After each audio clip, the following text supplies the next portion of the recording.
nous construisons le temple. De quelle partie le temple est-il composé? Par exemple, la structure de la construction du temple dans l'Ancien Testament. Combien y en a-t-il? Quelle hauteur, quelle longueur, quelle largeur? Et aussi le devant. Comment est la façade?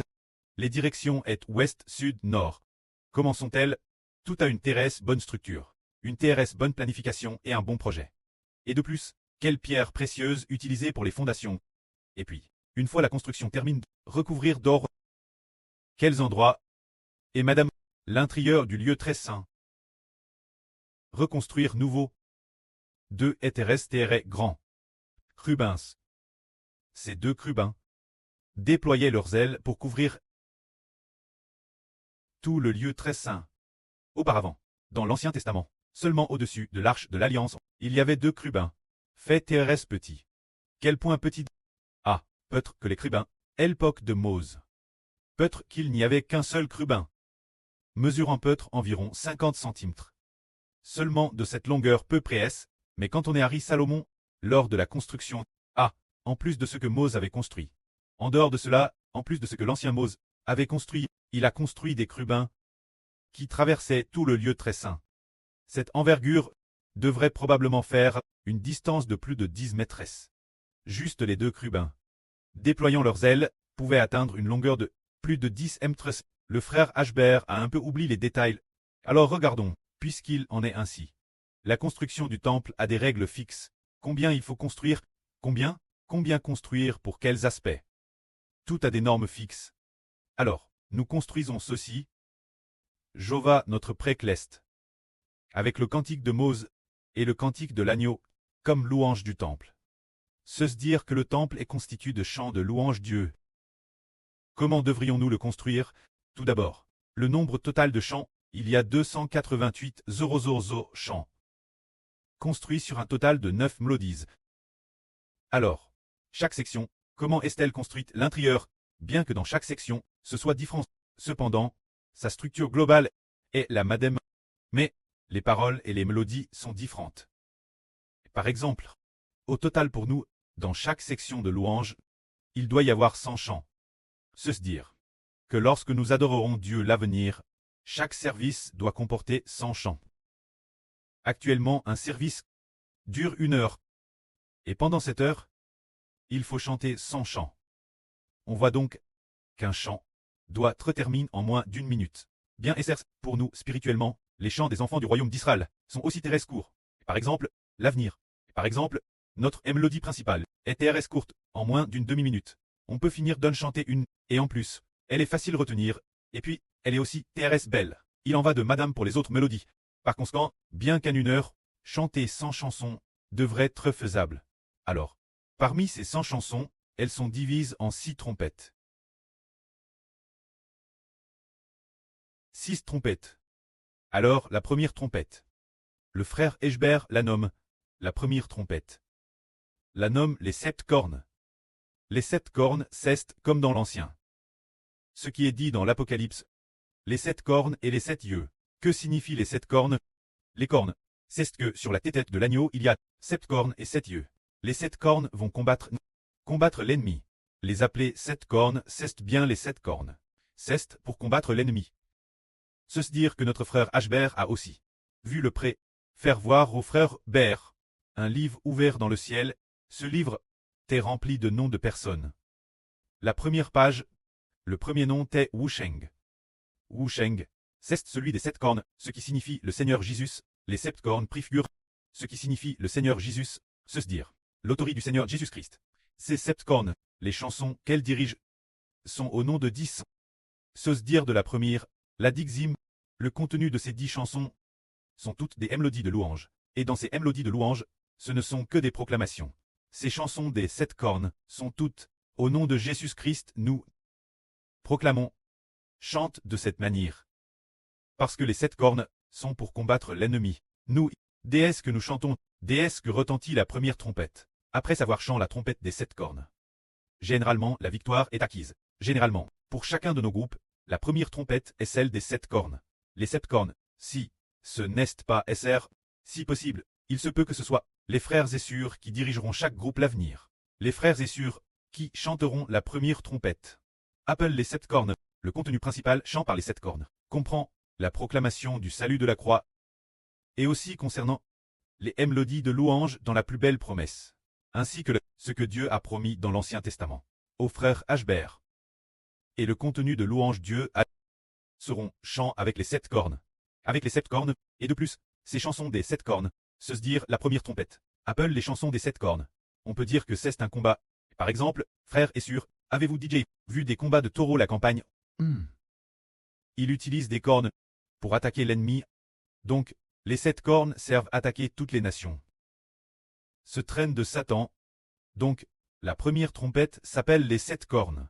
Alors, quand la deuxième trompette? Justement, elle s'appelle les 7 yeux.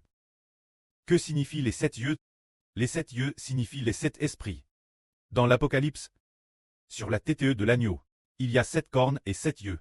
Alors les 7 cornes représentent l'autorité pour attaquer toutes les nations. C'est ce que l'on appelle le saint martial. Alors les 7 yeux représentent le saint littéraire. Le saint littéraire, ce sont les 7 yeux. Quant au saint littéraire, il s'agit de nourrir l'adoration et la louange. Alors pour les 7 yeux, nous les composons aussi sur des airs de louange.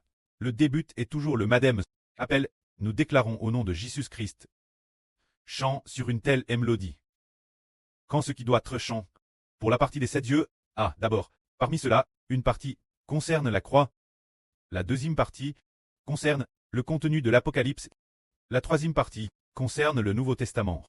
Alors, ces 3 parties composent les 7 yeux. Car les 7 yeux sont liés au Saint-Esprit, et le Nouveau Testament est lié au Seigneur Jésus-Christ. Le Seigneur Jésus-Christ nous donne le Saint-Esprit. Donc, dans ce recueil de louanges, dans la deuxième trompette, au sein des 7 yeux, la partie du Nouveau Testament occupe une très grande place. Quand l'Apocalypse, c'est le frère Ashbert qui la compose lui-même, pour en faire des airs de louange. Ce n'est pas tout le contenu de l'Apocalypse qui a été composé. Seul ce qui permet d'adorer et de louer le précleste, ou ce qui permet de manifester la gloire de Dieu et du Seigneur, ou de manifester la grande autorité du prêtre et du Seigneur. Ces contenus ont été difficiles. Ainsi, la deuxième trompette, ce sont les 7 yeux. Alors, si l'on chante les 7 cornes, on attaque toutes les nations. Et si l'on chante les 7 yeux, on est rempli du Saint-Esprit. Les 7 yeux représentent le Saint-Esprit. En chantant, le Saint-Esprit nous remplit. Au nom de qui? Au nom de Jésus-Christ. Et dans les 7 yeux, il y a une part importante. Mais, ce n'est pas dans chaque chant qu'il y a du contenu concernant Jésus-Christ. Mais, dans beaucoup de chants, il est question de Jésus-Christ. Alors, après avoir chanté les 7 yeux, notre foi dans le Seigneur s'affermit.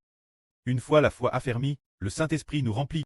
Alors nous devenons une nouvelle création. C'est cela. Dans la construction des louanges, la deuxième trompette. Dans une partie, la deuxième trompette. Appelle les 7 yeux. Les 7 yeux, ce sont du 1-1-E au 2-0-E. Ce sont les 7 yeux. Alors ensuite, quand la troisième trompette, les chants dirigués par cette trompette, ne sont pas 10 chansons. La troisième trompette, les chants qu'elle dirige, la troisième trompette, s'appelle le salut.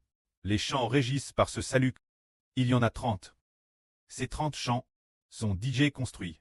Ces 30 chants parlent du Seigneur Jésus-Christ. Ce qui est dit concernant les paroles du Seigneur Jésus-Christ, ainsi que la crucifixion du Seigneur Christ. Le Seigneur Christ, les enseignements du Seigneur Jésus-Christ, ainsi que le Seigneur Jésus-Christ. Les choses qu'il a faites pour en faire le salut. Le salut. Bien et ça, il y a aussi des choses sur le frère Heber, ainsi que des choses sur les belles promesses. De l'établir, également établi sur le ton de la louange, appelle le salut. Ce salut, c'est pour notre redemption. Aimer le Seigneur de toute sa vie. De toute sa vie. Aimer le frère Heber, pour ainsi s'approcher de Dieu, probablement, exprime principalement ce genre de sens. Alors, le contenu du salut ici, les 30 chants, sont DJ construits. Se dire celui que nous avons maintenant, 30 tons de louange, seulement, plus tard, ils ne sont pas plaques dans les 30 premiers. Mais plus de plaques, entre le 2-1 et le 5-0 chant. Voilà donc la troisième trompette. La quatrième trompette s'appelle la promesse. Quand cette trompette de la promesse, elle est composée de plusieurs tons. Il y a au total, compose de l'ensemble des 9 tons. Alors, les 9 tons au complet, y compris le ton de la promesse. le ton de la gloire, le ton de l'acclamation, le ton de la mère du Seigneur, le ton de la victoire, le ton de la joie, le ton de la célébration, compo de ces tons. Quand ces chants, auparavant en cette âne en janvier et février, un groupe de sur les avait digé construits. Un groupe de sur les avait digé construits. Nous l'appelons la plus belle promesse. Et cette promesse, qui est-elle promise? Elle est promise au frère Hébert. Alors pourquoi vouloir la partie promise au frère Hébert, avec autant de tons créer, et de plus, la composer en jusque 20 chansons, représentant 20 chansons, autant que cela, c'est pour une raison. Tout comme les anciens Israélites, ils ont reçu le pays de Canaan, parce que Dieu l'avait promis. Leur oncle Abraham, Isaac et Jacob. Alors aujourd'hui les spirituels, enfants d'Israël, qui reçoivent de Dieu, toutes les graisses, les gerces venues par le Seigneur Jésus-Christ. Qu'en est-il? C'est que Dieu et le Seigneur ont fait alliance avec le frère Hébert. C'est dire, en suivant le frère Hébert. Quelle belle promesse y a-t-il? Il y a la nouvelle terre. Le pré-Clest a DJ fait alliance avec son fils le frère Hébert. Le pré a DJ promulgué le décret. Alors, la Jérusalem Clest, la Jérusalem qui descend du ciel, a été promise au frère Hébert. De plus, tous les traits Clest de l'humanité, qui reçoivent la vie éternelle, on te donne au frère Hébert. Les traits terrestres, lui aussi donne ceste pour raconter une telle promesse disant que cet homme est vraiment le propre Fils de Dieu. Le propre Fils du Seigneur Jésus-Christ. Si le frère Hébert n'avait pas reçu la promesse, alors frère est sûr, en suivant le frère Hébert, vous n'obtiendriez rien. Mais puisqu'il a reçu la promesse, alors, il faut bien bâtir cette promesse, afin que nous ayons foi en la promesse du pré-Clest envers le frère Hébert, et que finalement, nous puissions atteindre la terre de Canaan de la nouvelle alliance, ceux d'autrefois, qui ont suivi Mose, envers Dieu, envers la connaissance d'Abraham, d'Isaac, et de Jacob leurs oncles, n'avaient pas de foi, c'est pourquoi ils n'y sont pas arrivés. Alors pour les frères et sœurs, concernant la partie sur la promesse, elle est bâtie sur plusieurs mélodies. Ainsi, il y a 20 cantiques en tout. Ces 20 cantiques vont du numéro 50 au numéro 70. C'est la quatrième trompette. Apple promesse. Cette quatrième trompette s'appelle donc promesse. Ensuite, la cinquième trompette s'appelle gloire. Cette gloire, la cinquième trompette, s'appelle gloire. Pourquoi la tonne appelle gloire? C'est parce que il y a une ville, appelle la Nouvelle Jérusalem. Dans les prophéties de l'Ancien Testament, la Nouvelle Jérusalem. Et appelle l'épouse de Dieu. Appelle la femme du pré-Clest. Se dire notre mère Clest. C'est pourquoi ses portes s'appellent, ses murailles s'appellent gloire, et ses portes s'appellent louange. Ainsi, nous disons, qu'elle vient pour le royaume des cieux. Ainsi, le royaume des cieux, les murailles du royaume Clest s'appellent gloire, et ses portes s'appellent louange. Alors, notre cinquième s'appelle, la cinquième trompette s'appelle gloire, la sixième s'appelle louange, et lit cela. Alors, la gloire, concernant la gloire, construite avec 10 chants. Gloire, quand la cinquième trompette, elle est composée du ton de gloire et du ton d'exaltation. Pour la former, soit, cette section a le ton d'exaltation, soit, cette autre section a le ton de gloire. Sans exaltation. Il y a la gloire, de toute façon, il n'y a que ces deux tons de chant qui composent la cinquième trompette, la sixième trompette. C'est la louange utilise le ton d'acclamation, le ton de la souveraine, et le ton de victoire. C'est aussi 10 chants. Alors, du 8-1 me au 9-0 me chant. Soit c'est le ton d'acclamation, soit le ton de la souveraine, soit le ton de victoire, qui tourne autour de rôle, c'est pour cette raison. Puis la dernière trompette, jusqu'à la septième trompette. La sixième trompette, c'est la louange. Quand la louange, nous louons, nous sommes le royaume de louange. Alors nous louons Dieu sans cesse. Puis la fin de la louange, c'est la célébration. La fin, cela s'appelle la célébration. La septième trompette s'appelle le ton de célébration. S'appelle célébration. La septième trompette s'appelle le ton de célébration. S'appelle célébration. La septième trompette s'appelle célébration. Elle est composée du ton de joie et du ton de célébration. Alors le ton de joie, le ton de célébration. Les cinquième, sixième et septième trompettes sont toutes des chants de proclamation. Par exemple, le ton de joie, les chants de proclamation dans le ton de joie disent, nous proclamons au nom du Seigneur Jésus-Christ.